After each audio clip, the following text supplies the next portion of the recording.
Voilà.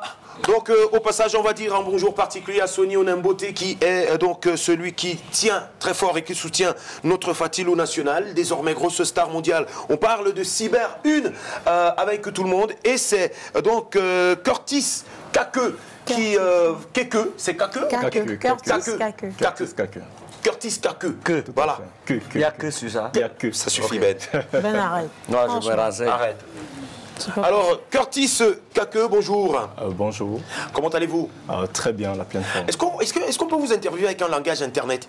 Très bien. Alors, je vais vous poser une première question. Arrobasement parlant, qu'est-ce qu'un réseau social? Qu'est-ce qu'un réseau social? Ça va être un peu complexe à définir de manière directe. Je préfère définir avec un exemple. Tout à fait. Donc, un réseau social, c'est Facebook, par exemple. C'est Twitter, un réseau social. Donc, c'est comme ça un ensemble d'individus. WhatsApp. Non, WhatsApp n'est pas un réseau social, il faut faire la différence. Bon, je ne sais pas, je vous demande entre réseau social et messagerie instantanée. Parce que généralement, on se perd là-dedans. Donc WhatsApp, c'est une messagerie instantanée. Facebook, c'est un réseau social. D'accord. Voilà la différence. Avec Twitter aussi, qui est un réseau social. Donc Messenger, c'est une messagerie instantanée. Messenger, c'est une messagerie instantanée. Du réseau social Facebook. Du réseau social Facebook. D'accord. Donc les réseaux sociaux embarquent des systèmes de messagerie instantanée, généralement. Mais c'est totalement différent. Voilà, donc vous avez la différence. À arrêter d'appeler tout réseaux sociaux, c'est vrai que ça devient un peu un langage de tout le monde. Non, dans les réseaux sociaux. Dans les réseaux sociaux. Maman, je suis la reine-mère.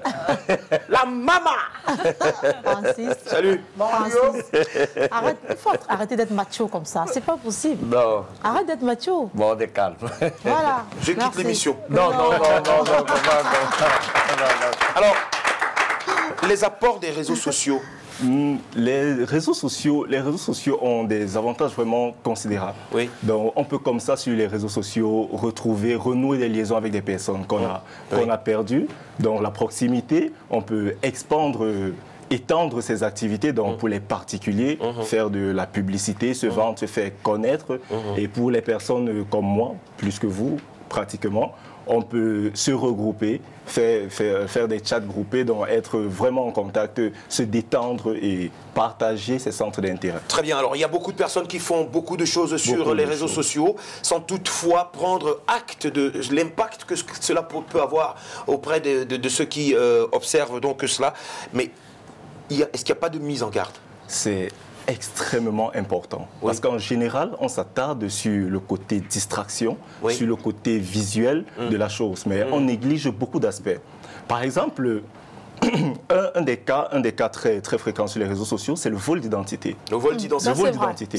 Donc vous créez... Le piratage Vous créez... Non, pas le piratage, c'est différent. Oui. Parce que le vol d'identité, je vais prendre vos informations et me faire passer pour vous. Je n'ai pas piraté votre compte. Donc j'arrive sur votre profil, vous avez renseigné toutes les informations, vous avez marqué visible à tout le monde, même à ceux que vous ne connaissez pas. Donc je vais venir sur votre profil, je vais prendre vos photos, vos informations, votre âge, votre date de naissance. Je pourrais même recréer un autre compte avec votre image. Et me faire passer pour vous, pour stocker peut-être l'argent à vos proches. Par exemple, envoyer des messages en disant je suis dans une situation compliquée. Voilà, essayez de m'aider. Donc il y a le vol d'identité. Donc il faudrait déjà savoir ce qu'on rend public. Oui. Et à côté de ça aussi, il y a, comme on appelle souvent sur Facebook, l'amitié facile. L'amitié facile. Donc on a tendance à dire invité, oui, je vais être ami avec tel. Parfois, on ne connaît pas, on se retrouve avec 5000 amis. C'est inadmissible. Parce qu'il faudrait pouvoir contrôler tout cela. Et ça, un gros problème. Pourquoi? Parce que sur Facebook, vous allez mettre votre statut « Je m'en vais en vacances pendant une semaine ». Vous venez de dire à 5000 personnes que vous ne serez pas chez vous pendant une semaine. Vous voyez un peu? Donc, on peut facilement venir vous visiter. Et vous allez... Ça, c'est vraiment une grosse mise en garde. C'est vraiment une grosse mise en garde. Ça, c'est vrai. Alors, comme vous savez, on va très vite. Hein, nous, on est exactement comme la vitesse Internet. de la lumière. Ah bah ouais, on est exactement comme Internet. Là, maintenant, je viens de vous envoyer une question comme un POC. C'est reçu 500. Quelle précaution prendre? La première précaution, c'est la vigilance. La vigilance. Ne pas accepter... Ça vous concerne? Ah ouais, c'est très important. Vous devez mettre en garde. Ne pas accepter, par exemple, l'amitié de personnes que vous ne connaissez pas. Oui. Pourquoi? Parce qu'un réseau social, c'est comme une arborescence. Quand tu partages une information, elle reçoit... Qui est ton ami? Oui, et elle aussi, elle va partager à tous ceux qu'elle connaît et tout ça. Donc, si tu es ami avec une seule personne que tu ne connais pas et que tu ne maîtrises pas, ça, tu viens de mettre derrière toi au moins 10 000 personnes qui ont accès à du contenu sensible. Donc il faut déjà faire attention. Alors moi, il y a des gens qui se plaignent que quand ils me rencontrent dans la rue, ils disent bah, Jamel, on t'a demandé l'amitié, mais on nous dit qu'on ne peut plus te demander l'amitié. Oui, tout à fait. Aussi, ils ont fixé fixé une limite. Je crois qu'après 5 000, vous ne pouvez plus. Vous ne pouvez plus non, ça veut dire que tu as plus de 5 000 amis. On ne sait jamais. Allez, bah écoute, Curtis Kake, merci beaucoup.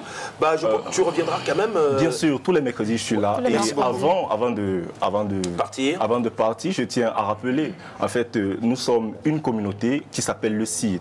Donc, un ensemble d'étudiants comme ça, qui ont pour objectif de sensibiliser le grand public sur les technologies et les précautions à prendre au quotidien afin d'intégrer l'informatique dans la vie quotidienne. Merci beaucoup, c'était Curtis Kake pour la Cyber 1. Et on a toujours une invitation quand même à midi, tu le sais très bien. Hein, bien sûr, voilà, nous avons une invitation à midi. Et je suis toujours sur ce plateau avec celle qu'on appelle Fatilou. Bien, alors on va passer rapidement à la Big Info de Ben, mais toi, comme tu es mon invité, je voudrais quand même te poser une petite question. Tu as dit que ce maxi single est sorti